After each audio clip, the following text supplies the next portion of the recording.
You're watching Open Agenda. Here's our host, Joe White. Welcome to Open Agenda. I'm your host, Joe White. In this episode, we're actually going to take a look back at the property tax credit that's been offered to the volunteer fire departments in Wicomico County. With me in studio is Mr. Jim Adkins from Mardella. How you doing? Thanks for coming in. Sure. So I want to talk a little bit about you. I've met you at the county council meetings. Mm-hmm. You're very involved in county politics, and you take a lot of time to speak your mind on all sides of issues. Is that accurate? Yeah, and I wouldn't really say I'm greatly involved in it, but I like to stay educated with what the county is thinking about doing. You gave me a lot of inspiration because it takes a lot of courage to go up to that podium and speak. Obviously, if you're passionate about something, a little easier. But watching you go up, I mean, you take your time, you're articulate, and it gives a sense that everybody else could do it too, and they should. Yeah, they should. It's your opportunity to tell your representatives in the county how you feel about a subject. Or at least on the council side. Yes. You can't really do that on the executive side, right? No. So tell us a little history about this property tax credit prior to September of 2023, because this is not a new endeavor, and this has actually gone across several county executives' terms. So could you tell us a little bit about that? Yeah, it has. The volunteer firefighters have a program which the state gives them called LoSAP, which allows them to get a state tax credit, income tax credit at the end of the year if they do a certain amount of participation. For many years, some of the chiefs in the county have propositioned the county and tried to get a property tax credit for the firefighters, the volunteers, as a recruitment and retention program to get more people, to give someone a reason to want to be a volunteer other than just being a volunteer and getting a thank you. Well, speaking of that, thank you. You're a lifetime member of the Mardella Fire Department, is that right? That's correct. So yes. You've done a few LoSAT hours, right? Yeah, done a few hours. I want to go to the work session, the video from September 19th. This is actually the first work session, and in it, C.K. Twilley, who's the fire chief from Willard's Fire Department, actually is presenting with Pam Oland the property tax credit as it would be proposed by Councilman Shane Baker. Correct. We do know that trying to get all the information sometimes from every single department and the exact number is very, very difficult. So pretty much the crux of what Mr. Benson helped us put together, figure out what that total number might be. I think it was about 750,000 we thought might be the total impact. Sort of fashioned a bill in reference to that on a prorated basis. So that would be the maximum, and there's a certain particular amount that would be benefited in relief of property taxes first year, second year, and third year for each volunteer. We take our billing information from the state assessment office, which comes from the deed.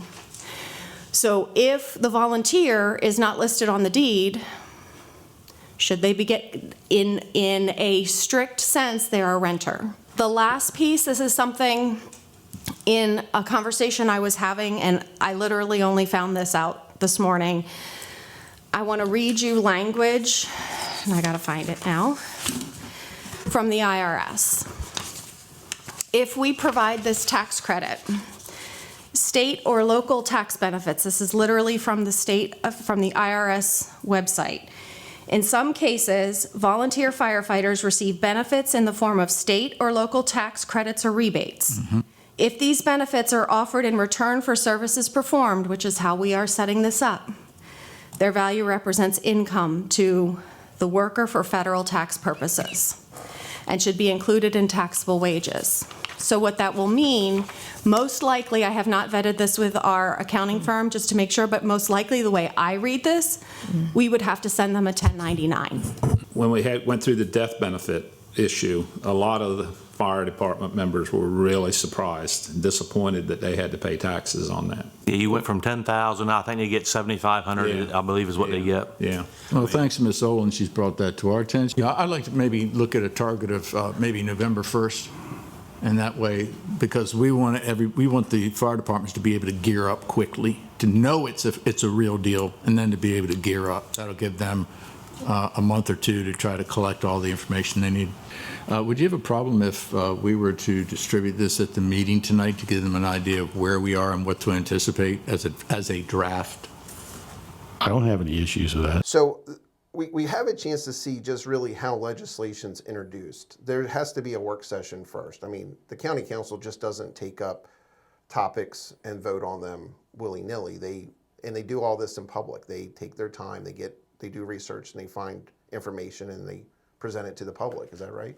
Yeah, that's correct. And one of the biggest issues they had with this particular legislation was, number one, how much it would cost the county as a whole if they implemented it, and what would be the guidelines to implement it, what would be required in order to receive the credit. It's hard when you don't know if this is going to cost $100,000 or $4 million. They ended up settling on a cap of $750,000, and then they did a graduation so that the taxpayers were also protected in the county as well. That's correct.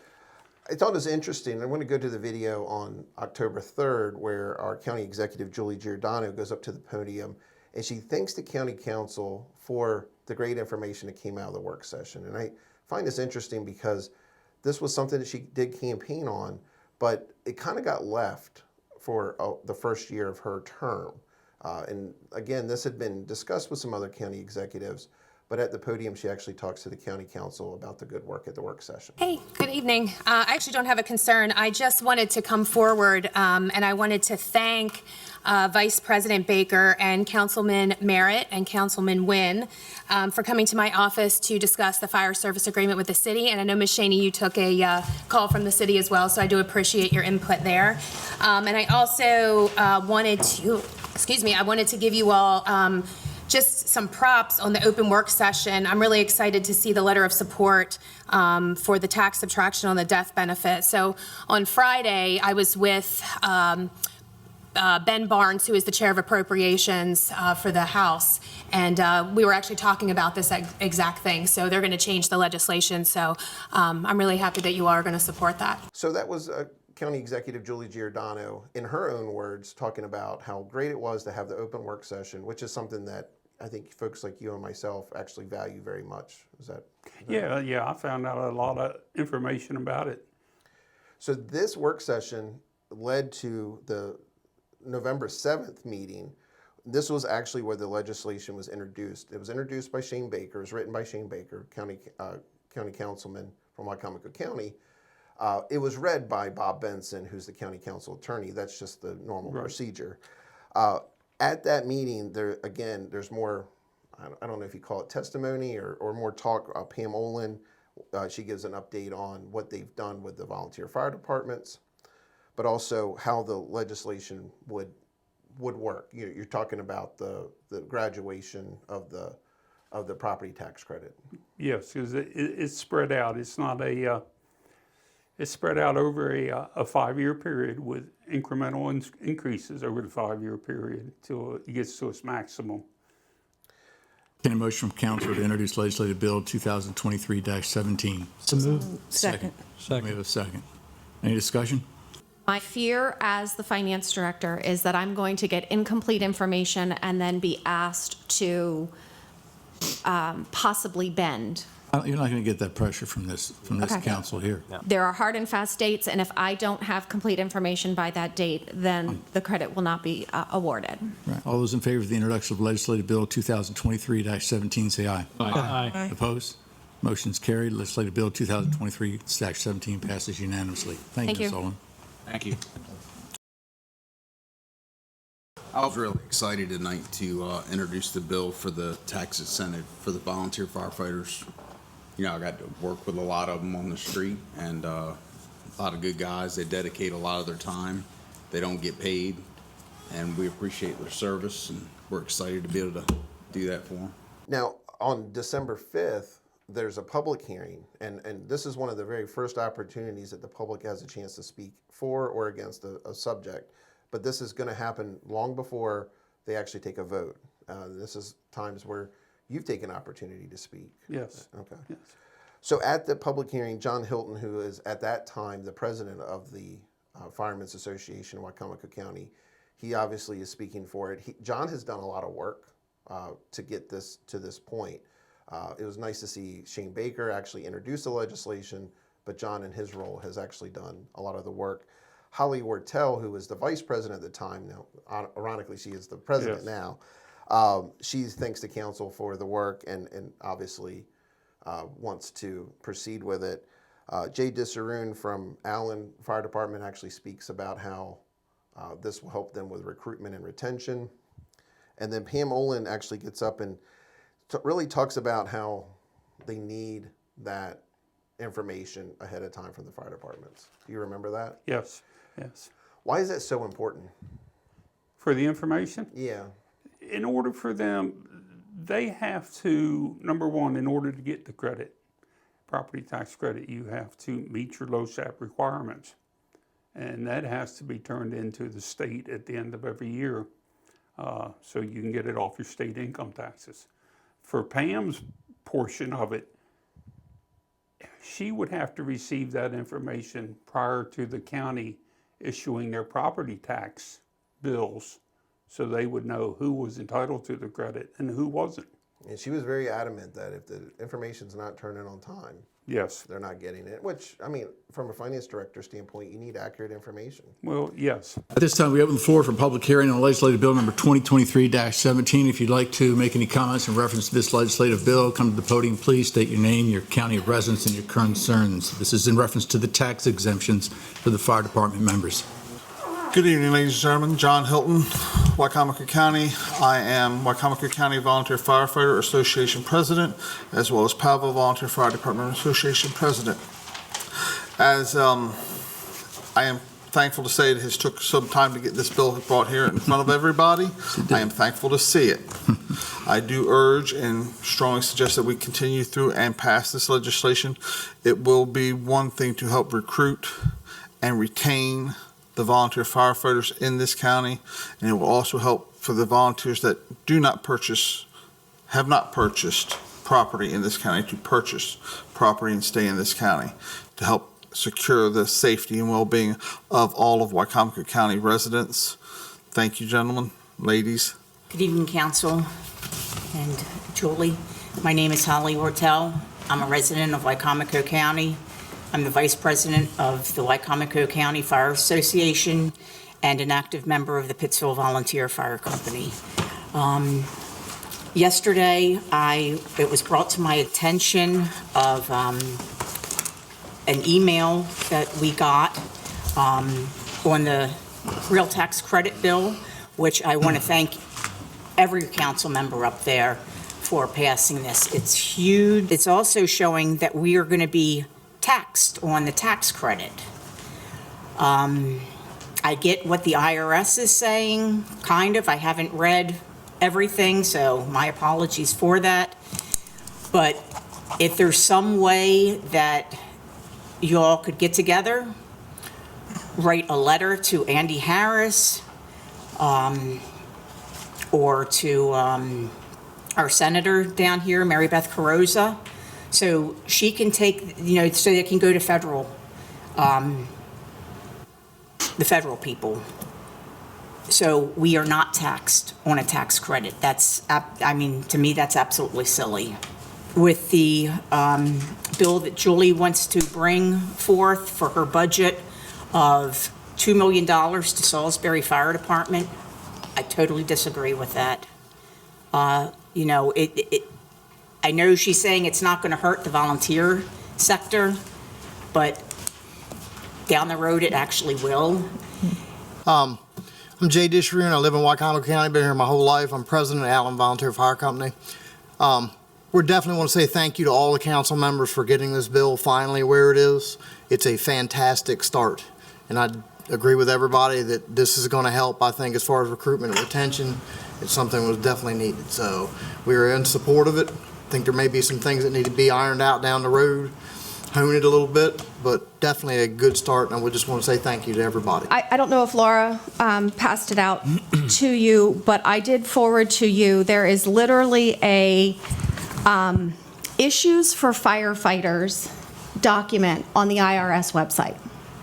And in that document, the very last section of that document says state or local tax benefits. In some cases, and I'm quoting from the IRS, volunteer firefighters receive benefits in the form of state or local tax credits or rebates. If these benefits are offered in return for services performed, their value represents income to the worker for federal tax purposes and should be included in taxable wages. We are offering a credit. We are offering them for their work because we're tying it to the form that they're showing that they have done work for the volunteer company.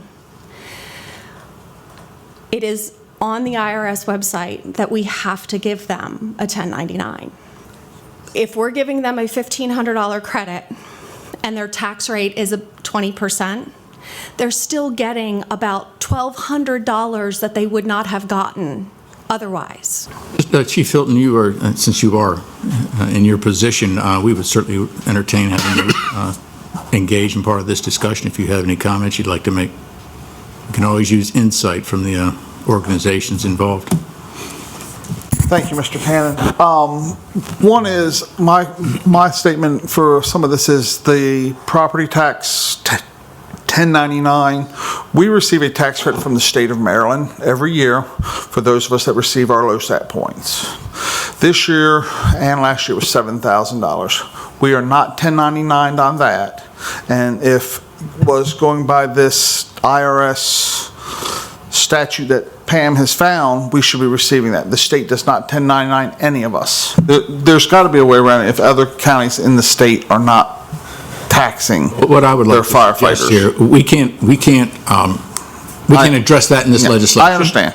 That will be something that we need to discuss with our state representative and our federal rate. I agree. So we can move forward, I think, with this legislation without having to clarify this tonight. When we jump ahead to February 20th, this was actually the time when the legislation was even amended to include the auxiliary. I think Shannon Perdue from Parsonsburg Fire Department, she speaks very highly of how involved the auxiliaries are, but also how many there are. Yes. Now, one key piece here is only one person from a property is allowed to take the credit. Is that accurate? That's correct. If you and your spouse are involved in a fire company and both qualify, you have to choose which one's going to take it. It really doesn't matter which one. You get one credit per dwelling property. Yeah, so you can't double dip. Correct. Yeah, which folks would have found out if they had showed up to the work sessions or the public hearings and that sort of thing. At this meeting in February, Julie Giordano speaks about how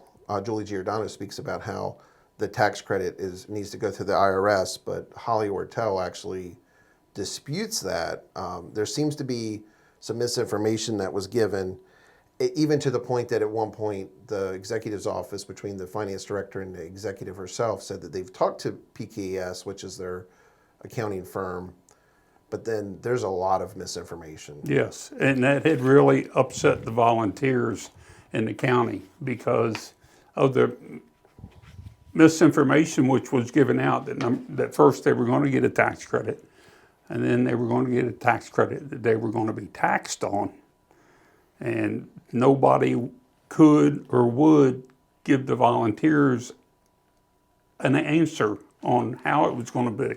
Well, one thing that I think is really key is transparency. It seemed like in the work sessions and at the public hearing with the county council, so much transparency, but then in between, there's this complete lack of transparency coming out of the executive's office. Is that an accurate statement? Would you say?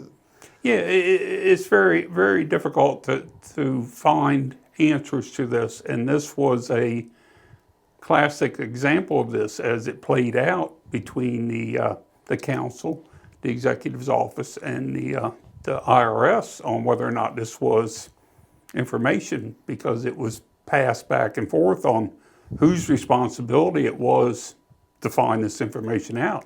Bill number 2024-01 to allow property tax credit to be granted to an auxiliary of a bona fide volunteer fire company and provide that only one tax credit is allowed per dwelling. To introduce legislative bill 2024-01.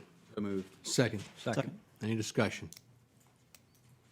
Everybody's okay as far as adding the auxiliary with this, correct? Mm-hmm. All right. All those in favor of the introduction of legislative bill number 2024-01, say aye. Aye. Opposed? Motion's carried. Introduction of legislative bill number 2024-01 passes unanimously. Hi, I am Shannon Perdue. I am actually the president of Parsonsburg Fire Department Auxiliary as well as Wycomico County Fire Department Auxiliary. I want to first of all say thank you for including the auxiliary. Would it surprise any of you that there are 172 members of auxiliaries that actually meet the LoSAP requirements? So that's 172 people that you have affected. Great. And that's a pretty big deal in Wycomico County. We completely understand and support that only one member gets it. That actually runs in my household. My husband and I both meet LoSAP requirements, so we understand that my husband would probably take it and I would not. For Parsonsburg personally, I know that 9 of our members of our 15 meet these requirements, and 6 of them do not have a spouse in the fire department, so it's a pretty big deal. I'm Holly Ortel. I'm the president of the Wycomico County Fire Association.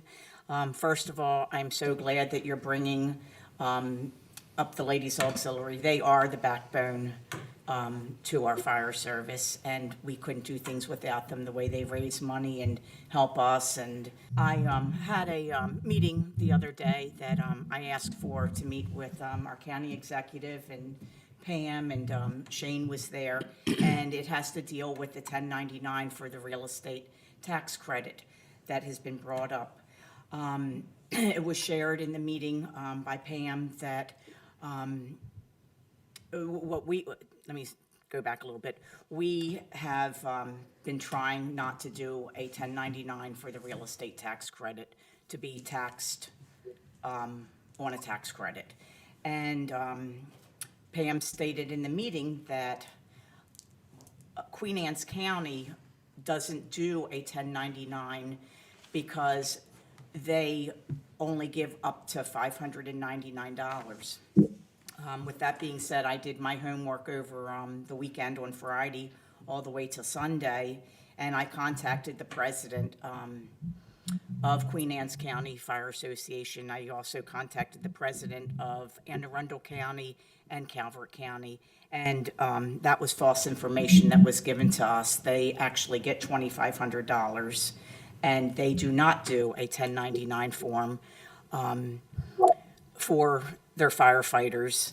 I passed this on to 2 of our council members that are up there with their information, and I truly hope that you all are able to go ahead and find out how they're doing this. I just wanted to kind of fill in. So we've done a little bit more research. So when we found out that Queen Anne's County was not 1099ing, I called them today and talked to their finance director. That is true, they are not.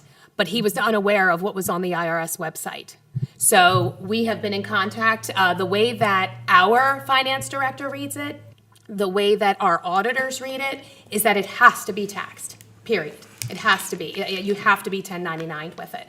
So we're going with that.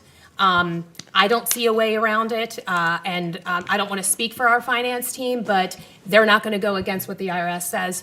We have the exact paper that we printed for Holly, and over the lunch break, we'll make a copy of all of that for you so you have it. If you interpret it differently, let us know, but that's where we are right now. So yes, right now, Queen Anne's County, we assumed that their tax break would have been under $600 as to why they weren't 1099 their employees or their fire department, but it is $2,500, but they were unaware of what was on the IRS website. So I just wanted to fill you in on that, but I will get you all that paper so you have it. And I think you have a copy of it, don't you, Shane? A copy. Yeah, I was going to say for everybody else, we can make a copy for that. The executive's office, and no pun intended, I'm not trying to throw anybody under the bus. The information that was given in the meeting last week that I held, and Shane and Ms. Hurley was there, it was wrong information that was given. And I spoke with our county executive yesterday when she was driving up to Annapolis. So their homework should have been done before wrong information was given to me in that meeting. I just wanted to make sure it set the record straight. When the information was given to me, the information that was not correct about Queen Anne's County, that was given to me by the finance director, Pam. And she did also speak that she contacted them So it was pretty misleading to me and to the fire service. So just so you all are aware, so when you do what you have to do to investigate, I appreciate you all. All right, thank you. In the meeting that Shane, or Councilman Baker and I attended, the finance director, which I don't think she's here, also mentioned that she did speak to PKS as well as Mr. Wilbur about issuing the 1099. Good day. David Beeks, Deputy Chief, Hebron Volunteer Fire Department. It behooves me that you haven't investigated this already. Queen Anne's County's got this right on their website. You pull it right up on the website. This is where this was printed off this morning. I talked to several people. I talked to the president, talked to several people about this 1099. Pulled this right up on the website on Queen Anne's County, and this is what it says.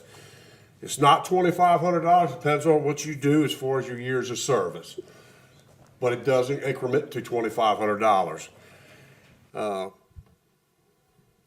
As most people say, ladies auxiliary, it's the auxiliary. I've explained to several people it's auxiliary now. There's men in the auxiliary as well as women. We kind of, that's the same way with fire departments, EMS. So the 1099, by reading this, I can't see how one county can decipher one opinion, another county have another opinion. You know, it's IRS. There should be some kind of determination on how this is applied, by all means. Thank you for approving this, but please take another look at it, see what we can do different to accommodate us and not have to do 1099. Thank you. I want to thank everybody for coming out today and especially speaking on the behalf of the firefighters and the auxiliary. It's very important. We always appreciate everything you guys do. At the March 19th hearing, you actually did a nice job of speaking at the public comments about information you had found. We're actually going to roll that footage now. So yes, this in everything that I have done research, including talking to our outside public accountant, talking to someone who previously was in the IRS, this is a taxable event. We are providing a benefit that's greater than $600. We as a county then are required to give a 1099. There is no, well, we want this, the federal government's going to view it as a taxable event. So we will be providing a 1099 to the federal government for this credit. Legislative Bill number 2024-01 passes unanimously. Thank you, Ms. Olin. I want to talk about the volunteer firefighters property tax exemption and what's been going on with that. A lot of hard work's been done by the council. Still a lot of questions, or some questions out there. And I decided to do a little bit of research after we've had the president of the auxiliary for Wycomico County speak to us. We've had the president of the Wycomico County Volunteer Firemen's Association speak to us. And we've had the administration tell us that what we're asking is not possible. If you go into the national, and Councilman Merritt has a form there passed out, National Volunteer Fire Council, Volunteer Responder Incentive Protection Act, House Resolution 1241 and Senate Resolution 1210. First paragraph states the Volunteer Responder Incentive Protection Act allows communities to provide volunteer firefighters and EMS personnel with property tax reductions and or up to $600 per year of recruitment and retention incentives without these benefits being subject to federal income tax withholding. Okay? That's from that National Volunteer Firemen's Council. If you go to the second page, you have the legislative victory, which was passed on December the 21st of 2020. One of the four people who supported this bill was Maryland Senator Ben Cardin. They passed a permanent, the House and Senate passed a permanent extension of the Volunteer Responder Incentive Protection Act which exempts nominal recruitment and retention benefits that volunteer emergency responders receive from being subject to federal income tax and reporting requirements. I want to thank you, and please, may I have a copy of that? Thank you. I want to thank you gentlemen and lady for all of your support with the Fire Association. It is greatly appreciated. I understand that we are fighting with the county executive and the finance committee about the tax credit with this 1099. I wholeheartedly believe what you're saying. I am fighting for it. I have been in contact with Congressman Andy Harris's office and Councilman Baker, Councilman Merritt, and Chief Twilley down at Willard's. I need to get a letter written. He already knows what's going on, so I can get in there.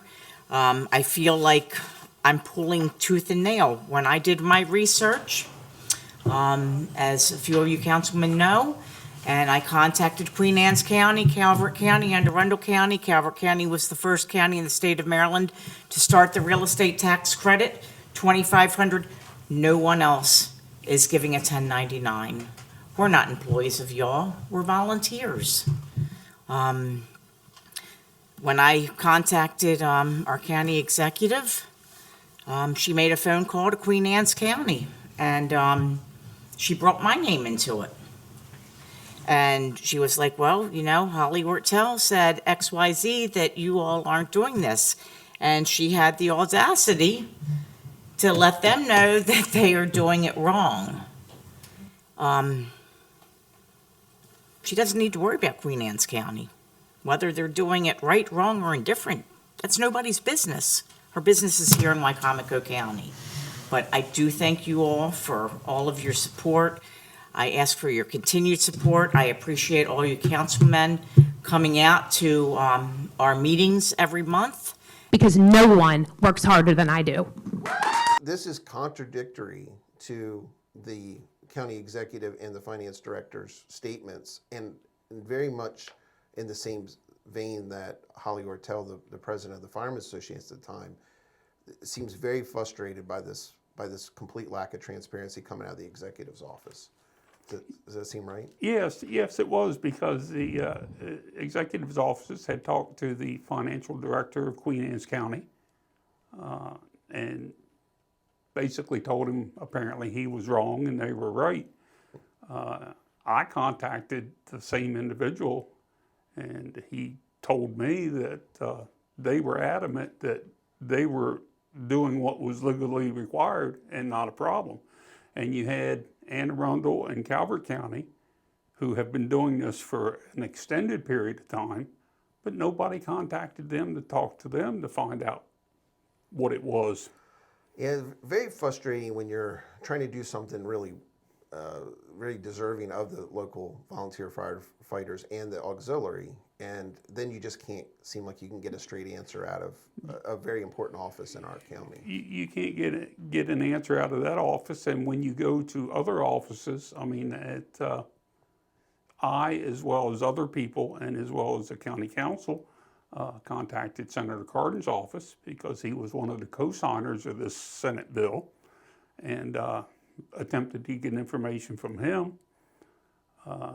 The executive's office contacted Representative Harris from the state of Maryland, and the response they got from him was that the firefighters needed to check with their personal accountants. Yeah. And that's not an answer. That's not helpful. That's not an answer. It was interesting. Senator Cardin wrote part of the legislation to protect this. Yes, he was one of the co-sponsors of this with Senator Collins, and it was a bipartisan bill that clearly states that it is a non-taxable item as a credit. So that's April 2nd. We're going to fast forward to one last statement all the way to September 3rd of 2024. So now a whole year. And I think what's most frustrating and telling about this video is still the lack of transparency and answers. So let's go to that video.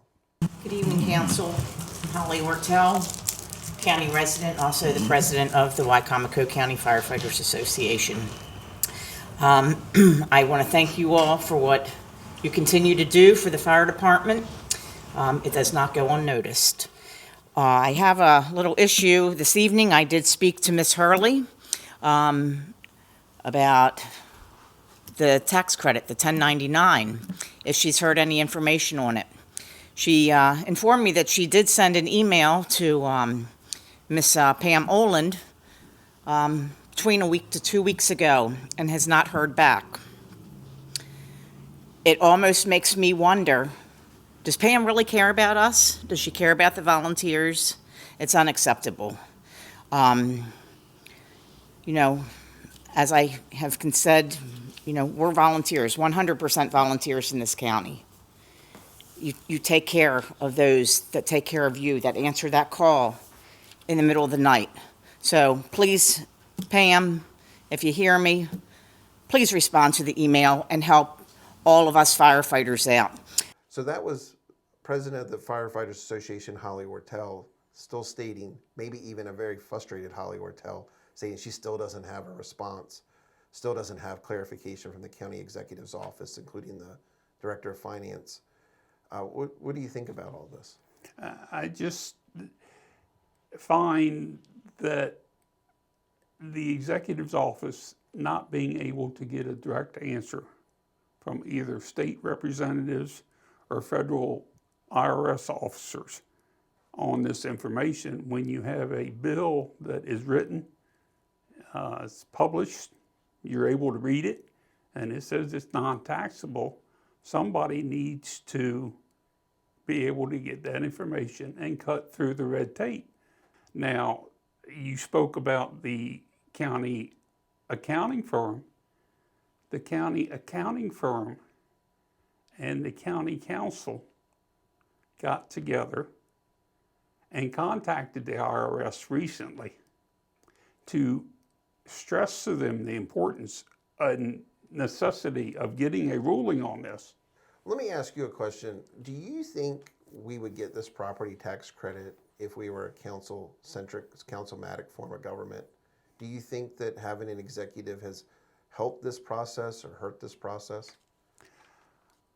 I think it has honestly prolonged it. I don't think the conclusion or where we're at would be any different because the council has been, in my opinion, more involved in trying to get answers than the executive's office, but they've still run into a brick wall and not been able to do it. But if we did not have a county executive, would this legislation have still been introduced by Councilman Baker? Would this still? Oh, yes, that was clear from the beginning because one of the initial things when this was introduced was that the executive's office had spoken with the firefighters and about the budget and increases, and that the firefighters had kind of said, well, if you don't do it this year, we understand because, you know, there's financial problems that you may need to address. But Councilman Baker said, I'm not going to put this off. We've told these people that we're going to get them a property tax credit. I'm not going to put it off. And his first legislative bill that he ever wrote is this property tax credit. Hey, at the very least, even if this was going to get turned down, which it got unanimous approval at every step, but it would have to have been done in a public forum. It would have put the county council on the record being for or against it. And unfortunately, with a county executive, at least in the form we have on this charter, you don't know. You don't always know with the county executive, not just the current one, but the past ones either. The past ones, you just don't know where they stand, and it's the big concern seems to be a lot of time, not necessarily with this executive's office, but the past also, is who's going to take credit for getting something done. You don't need to take credit. You need to get it done. So I think that there's probably more of this story that hasn't been written yet. When there's updates, will you come back in and sit down with me and we'll talk about the hows and whys of what's happening? Sure, be happy to. Yeah. Thank you for watching this edition of Open Agenda. We'll be back next week with another episode. Have a great day. I know what I'm doing, man.